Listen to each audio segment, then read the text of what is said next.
Hello, everyone. Thank you for attending. We know your time is valuable, and we appreciate you taking the time out to listen to our weekly webinars. I want to remind everyone that these are being recorded and they will be posted to the website within 24 hours of the event ending. Please leverage the chat function for any questions that you may have. At this point in time, I will introduce you to Aaron White, who is going to talk to us today about defense and intelligence security with Layer 7.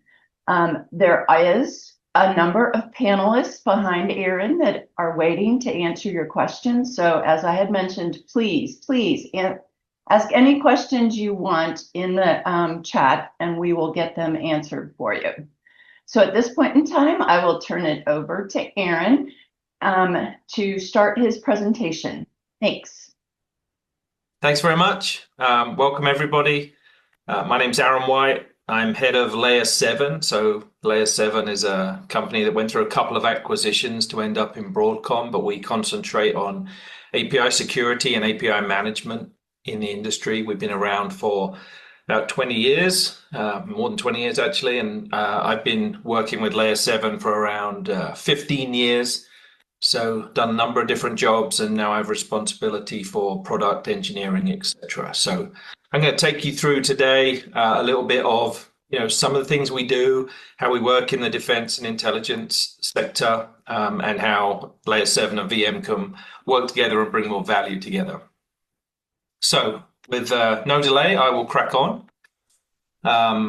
There is one slide in my deck that's a little bit forward thinking. So I put this disclaimer in here. I'm not going to actually give you time to read it, but the summary is that things can change. And I'll be very clear where that slide is and the content is that is just a little bit forward thinking. You'll see that. Okay, so API security is paramount, right? I put this slide in and then I thought, does everybody know what an API is in 2026? And I kind of hope you do, right? An API is something that joins two things together.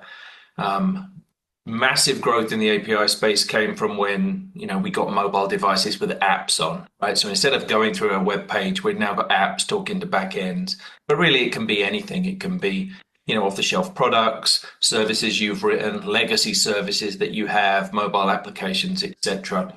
But the API is an attractive target. It's actually clearly now the number one target for hackers to go after. And that's because a lot of APIs are grown for one use, maybe a mobile app, and they expand and move out into the outside world without maybe the thought of security from the outside in being thought of. So there's a lot of attacks that are API based now.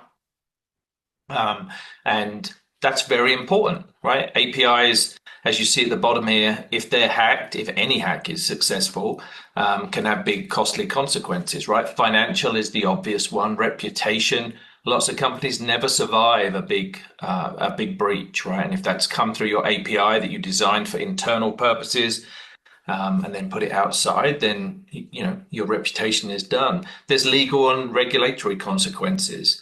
In Europe, I lived in Europe till 10 years ago, right? There's a lot of banking and API-based regulations that have to be in place, and the security around them is also very important.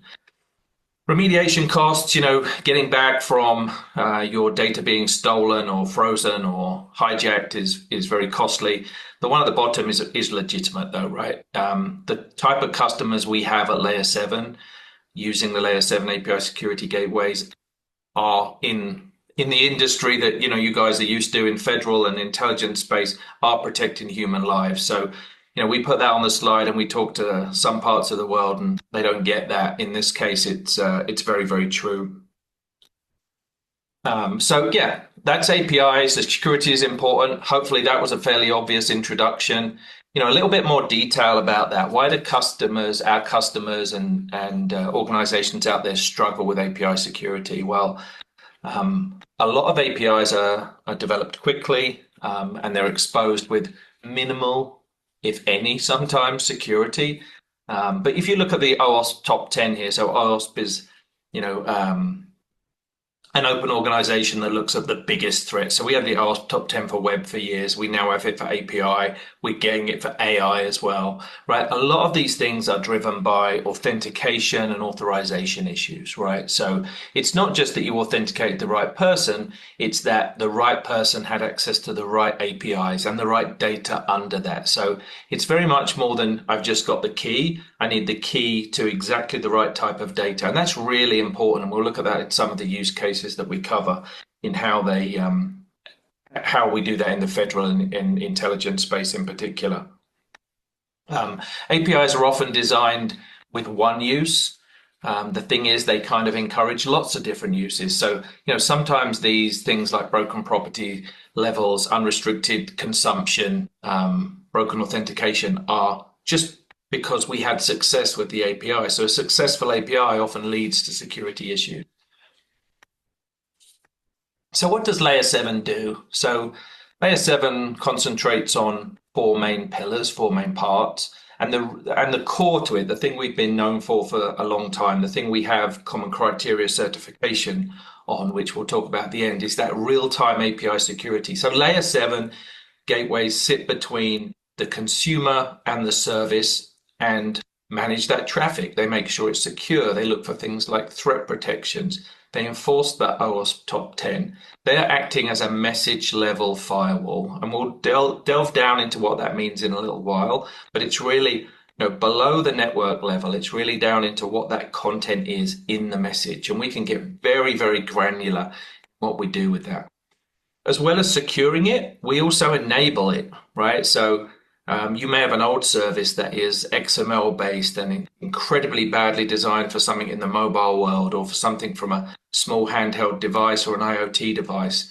We enable the connection between those two things, and we enable the security between those two things. Those two things are almost definitely not going to have the same security model or the same message format or the same transport. So we integrate the API and the API security across the devices that are using the API. I'm not going to delve too much into the bottom three in this presentation, but I did want to give you, some clear insights into what we do. So we look at the number of APIs that customers have today, some in the thousands, tens of thousands of APIs.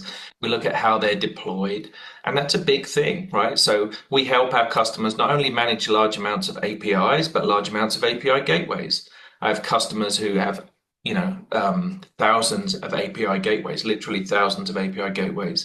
So managing those and the APIs that are on them is a key thing. So we provide that infrastructure management for APIs. We also provide, on the right-hand side, API intelligence. You'll get to see more as we go through this presentation of just how critical the API gateway can be. And as it's in all that traffic, it sees everything. So we can really lift the intelligence part of API traffic and feed it to whatever system you're looking at to really give you business intelligence, defense type value from the traffic that's going through. So the trafficking, auditing type capabilities in the gateway are really strong. In the middle, API management. This is kind of where the analysts talk about what we do. We think it's a small part of API security, but it's around being able to publish and share your APIs. So if you want to share your APIs with a new department or a new partner, organization, or internally, how do you share that? You want to manage those APIs as secure products. You want to be able to make sure that the people using them get documentation and the access control they require. So API management for us is really about how do we share this in a nicer, easier way from the person sharing it and also from the person consuming it. So we're going to dive down now a little bit, and we're going to concentrate on the real-time part and the security part. So I'm not expecting anyone on this call to become a Layer 7 expert, but I'm using this picture to kind of highlight some of the things we do. So an API request comes into the gateway and it goes out of the gateway. It goes to a back end, and then the response comes back through the gateway. In a low-code, no-code environment, we define policy on that message. So we're not just looking at the URL and the IP address or the authentication token that comes in. We can go down and look at any certificates, any signing, any encryption, any message level rules. So when I talk about message level security and message level processing, that's what I mean. I mean, we're down into, hey, this JSON message has 300 components and we want to look at one of those to do some sort of enforcement rule, or we want to take one of those to push out to the observability platform we're using. So it's really down at that message level. And not only can we look at the message, we can transform it as well. So we might route it differently from endpoint A or endpoint B. We might sanitize the responses coming back, and we've got some real world examples of that to talk about in a second. Okay.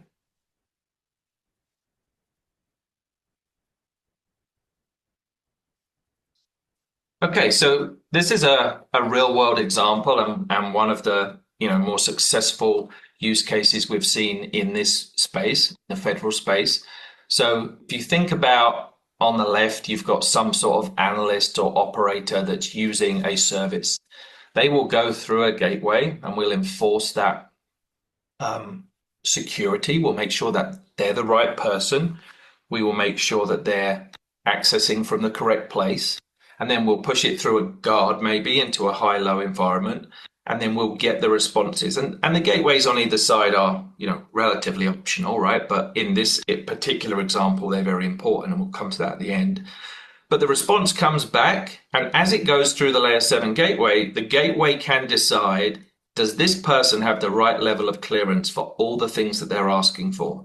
If it doesn't, it could just do a simple reject, or it could obfuscate or remove the content that person isn't allowed to see. So, as a level 3, maybe I can't see hardly anything, right? I can go to that service at the top right-hand side. I can get some data back. But if I made a request to the one at the bottom with the aircraft and the application, I might not see anything coming back, or I might see some things obfuscated or encrypted or whatever coming back. So we can make, real-time changes to data based on the user and their context and their identity without making changes to those applications. And talking and not making changes to things, one of the reasons we've been really successful in areas where they have guards is that the guard and what traffic goes through it is incredibly hard to get changes through, right?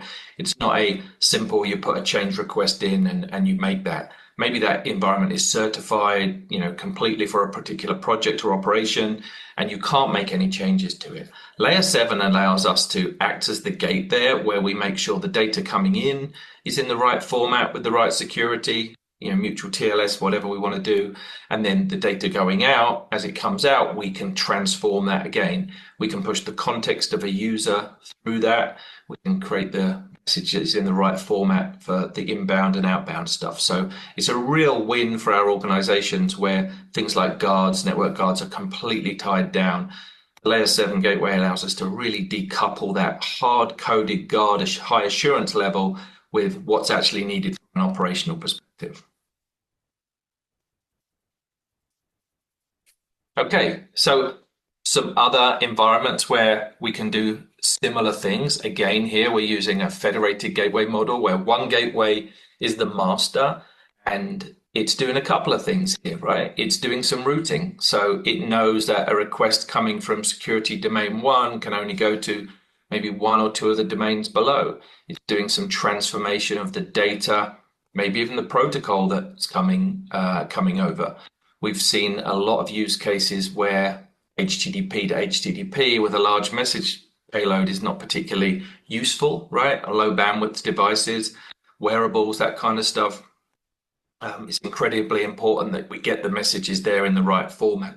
So here, the Layer 7 gateway in the middle is doing that. It's routing the traffic. It's not allowing traffic that shouldn't be going from the third service in the bottom right-hand corner to security domain 2, or traffic going from security domain N to 1. It can manage that traffic, again, based on the user and their authentication level, but also the actual data that's processing in the request and the response. In the bottom 4 gateways, that could be doing some more direct things like making sure that the data is not leaving without being encrypted or transformed or deleted. So, incredibly powerful to be able to do that without making changes to the applications that are consuming and the applications that are responding and feeding back the data. Really powerful things for this type of industry. And that also maps to, other cloud integrations, right? At the bottom here, we're showing that the layer 7 gateway is running in these clouds, and it's doing the same sort of stuff that we talked about in the last slide. But what I wanted to talk about here is just how flexible this is, right?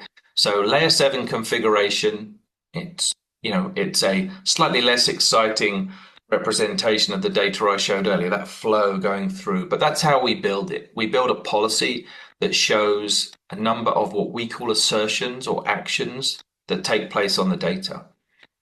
So require username, require security token, enforce mutual TLS, transform message, remove content from message. All those things we build in a policy. The cool thing about layer 7 is we can take that policy and deploy it to a layer 7 gateway on any platform. So we support a virtual appliance, a VMware image that we can deploy on, ESX. We also can be deployed as containers. That's often the way that people nowadays are deploying it to GCP and Azure and that kind of thing. And obviously on the right-hand side, we've got private cloud, so we can run on the Tanzu platform as well.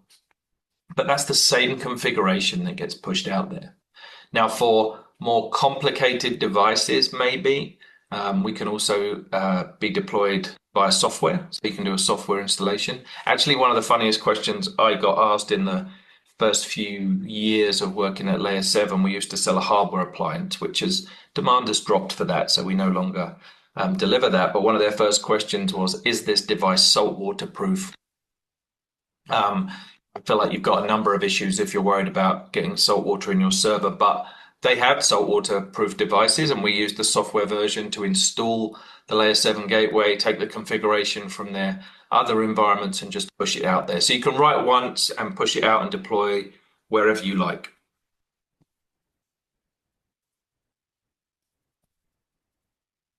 Okay, we talked about the kind of integration part of what layer 7 does, and we have a combination. When you buy layer 7, you get some Gemfire. So Gemfire is the highly available, highly performant in-memory data solution from Tanzu. So we can take advantage of that for syncing data across networks, data centers, environments, clusters, etc. So this has really brought something new to the layer 7 family in the last year or so. Since we've integrated Gemfire into the bundle. So, in this example, you're seeing that you've got 2 layer 7 gateways. Maybe they are sharing information about users, whether that's computer-based users or human users, right? They're making decisions, they're making enforcement decisions about whether that traffic can go back and forward, what that traffic should look like. Maybe they're manipulating that traffic to be cleared for a particular type of high-low conversation, right? We've removed the traffic for someone who's a level 2. We've removed the things out of that traffic that can't be shared. That information can be cached, stored, shared across a Gemfire cluster and really bring extra value. It makes the calls quicker, faster, and cheaper, right? So everything that you would want from that. So yeah, we think the relationship with Gemfire has been a fantastic addition, and we're pushing more and more use cases down that way.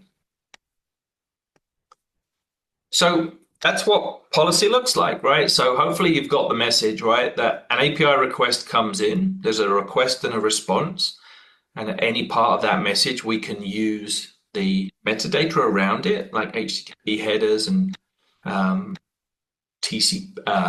transport-related traffic, right?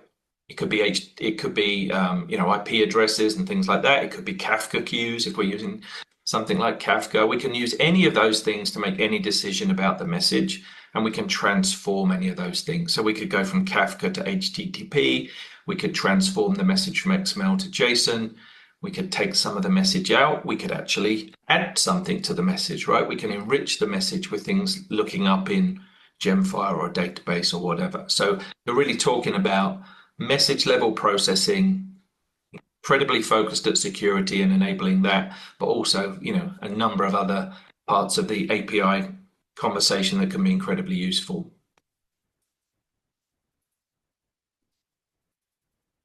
Okay, so here's just another. I mean, this is as technical as I'm going to get. So if it's if we're getting too technical, this leads me on to another conversation.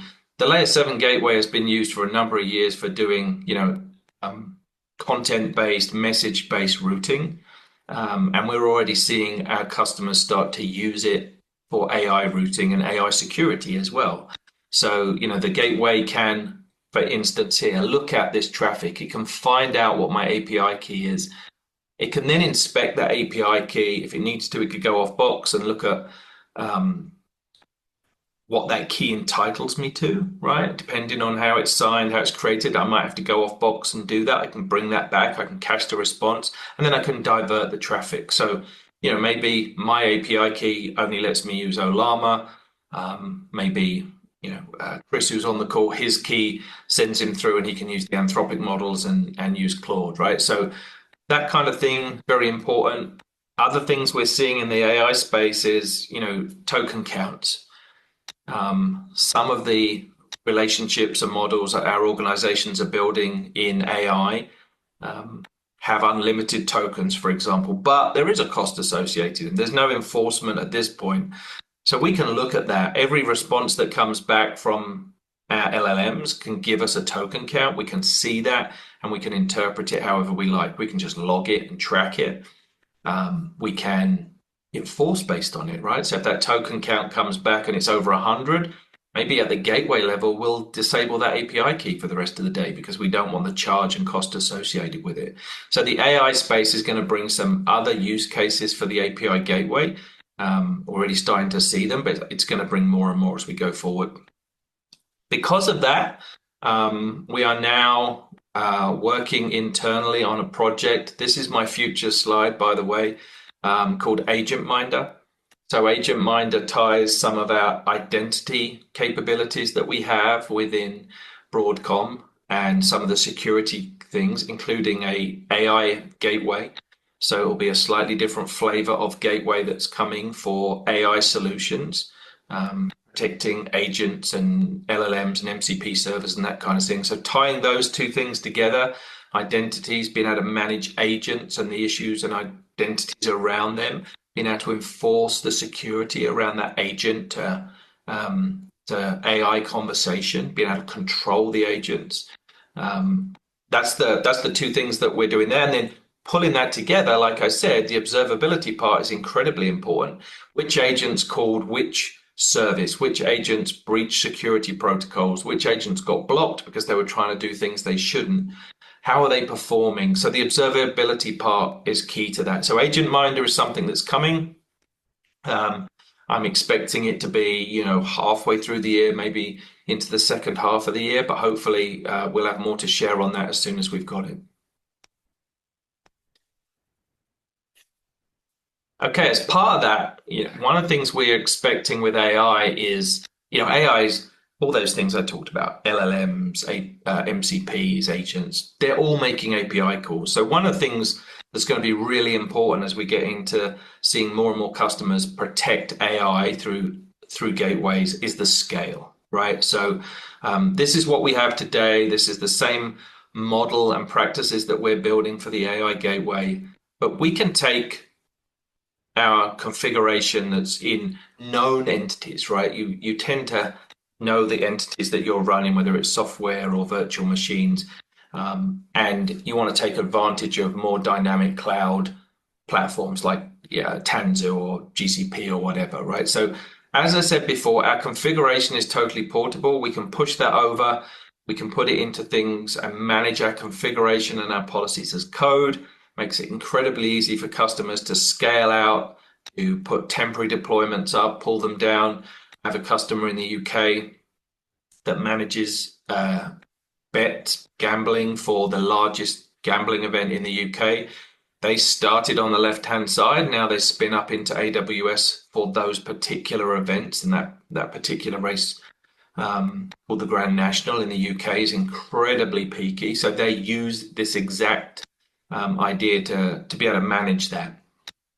So absolute scale, I have a customer who is making 800 million transactions a week going through layer 7 gateways, all mission critical to do with their logistics business. They have hundreds of thousands of applications using the APIs that they provide, whether that's internal or partners or whatever.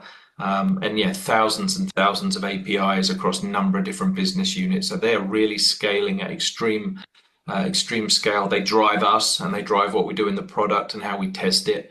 But 100,000 requests per second across on-prem and cloud is not unusual.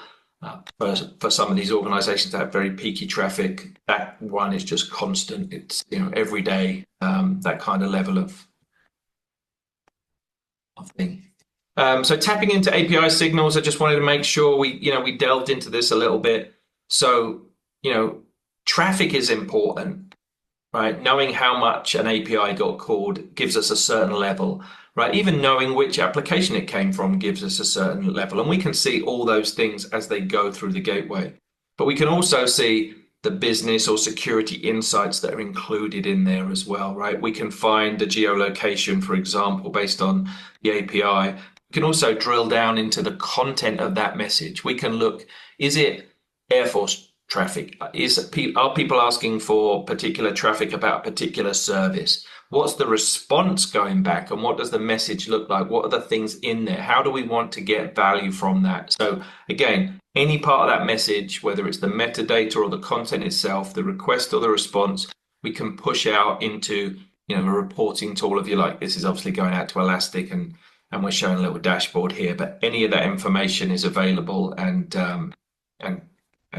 very valuable. Okay, so just a little bit, because I'm sure, and I did think about putting these at the start, but then I thought, you won't really know what layer 7 is until then. But I know we have solutions from VMware, and I think these next couple of slides will show you exactly how well they work together. So every organization we have, whether it's using vDefend or other network, security solutions, we always work in conjunction with them. We've never recommended that layer 7 be, the external port to your world that everything comes through.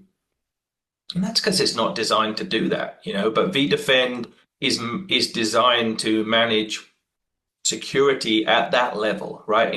In intrusion detection, being able to go at that high level, transfer traffic very quickly, look at the port, look at maybe the URL, those kinds of things. But it's not designed really to go down and do deep API inspection at the message level. That's really what layer 7 is there to do. So combined with the two of them, they can bring a really important security gate to your organization and your services. You wouldn't expect to run one without the other.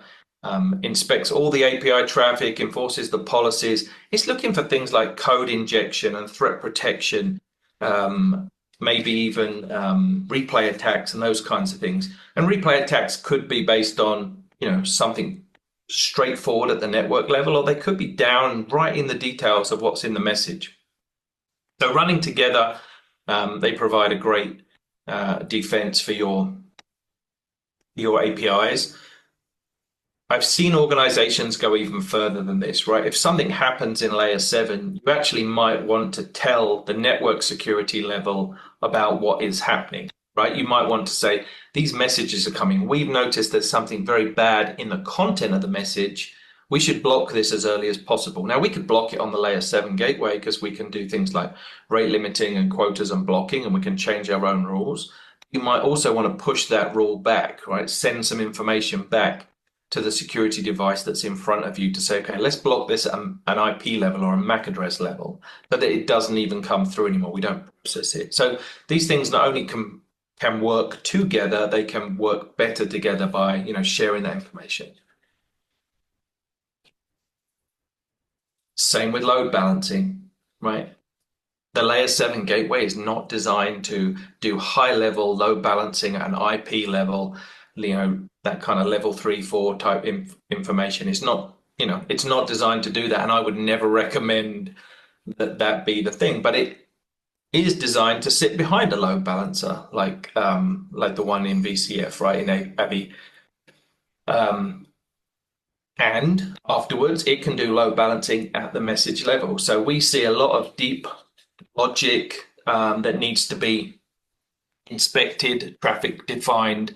It might be that the messages coming in have a security clearance level, and that's down in the content, or it's down in a token that needs decrypting and validating before we send something to the back end. Layer 7 can do that. That's what it's designed to do. It's designed to look at the content, make a decision based on it right down at that level. So, you're looking at load balancing and securing things based on what's in the content. So again, a great partnership with a load balancer. I don't think I've ever seen Layer 7 deployed without a load balancer in front.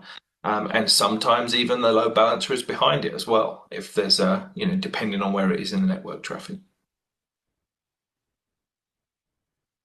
Okay, it's my last slide for today.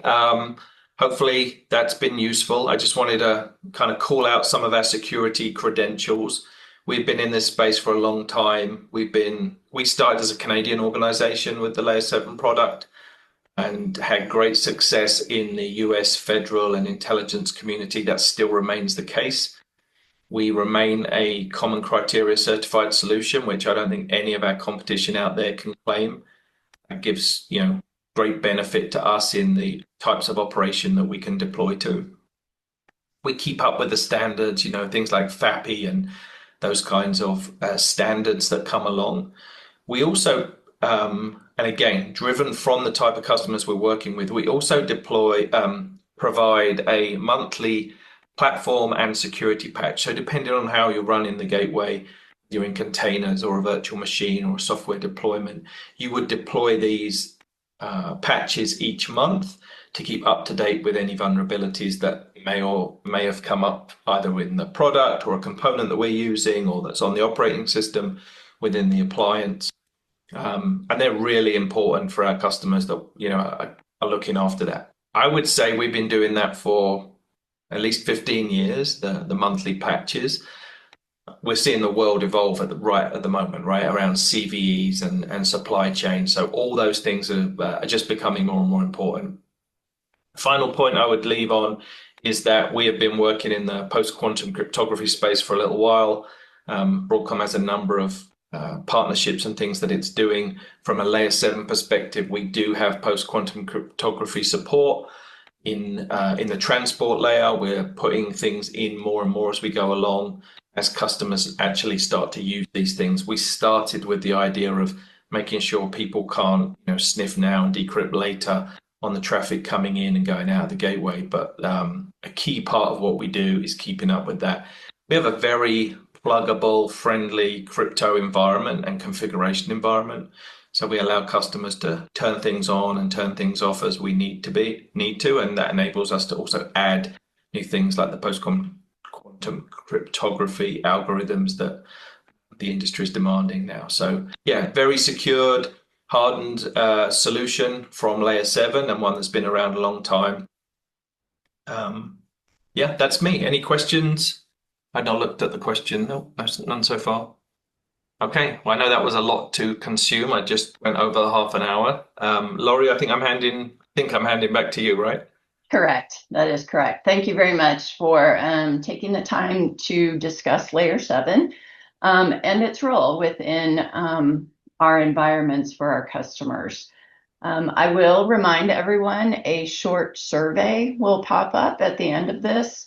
And if you're anything like me, you'll probably just ignore it, but this is really an opportunity for you to tell us what's working, what's not working, and how we can improve these for your benefit. I want to do a brief plug for our series coming up in May. So our May series will focus completely on security. And if you've been paying attention to social media at all, Broadcom, VMware by Broadcom has some very exciting announcements to come in May. And our speaker on May 7th will be able to touch base on some of that we're going to be announcing. I don't know if any of you have heard Bob Plankers, but he brings a very down-to-earth, easy to listen to and understand view of security within our VCF product and how it relates to meeting the compliance requirements that we have in federal. Continuing, you can see the rest of the topics for the month of May. At the bottom is the registration link, and I believe we've put the registration link for the May 7th in the Q&A or chat bucket. I also want to remind everyone that we have Explore coming up in August. So please look out there for registrations and get yourself registered for the Explore event. And I will ask one more time, are there any questions that we can answer regarding Layer 7, regarding our upcoming security series? We will open that up for just a second here.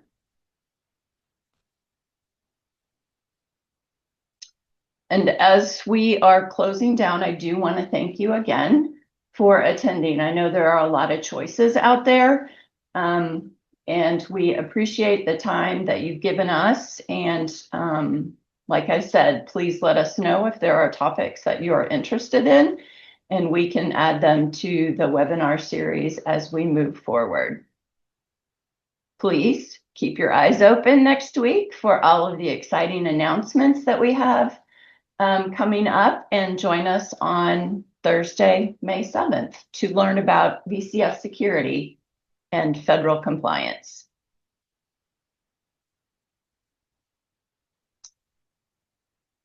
Any final questions that we have? I don't see any out there. Once again, the meeting is recorded and will be posted out there, so you can share it with your friends, colleagues, and coworkers, as it was a great overview for Layer 7. With that, I will give you some time back in your day, which we can all use. Thanks, Lauren. Thank you.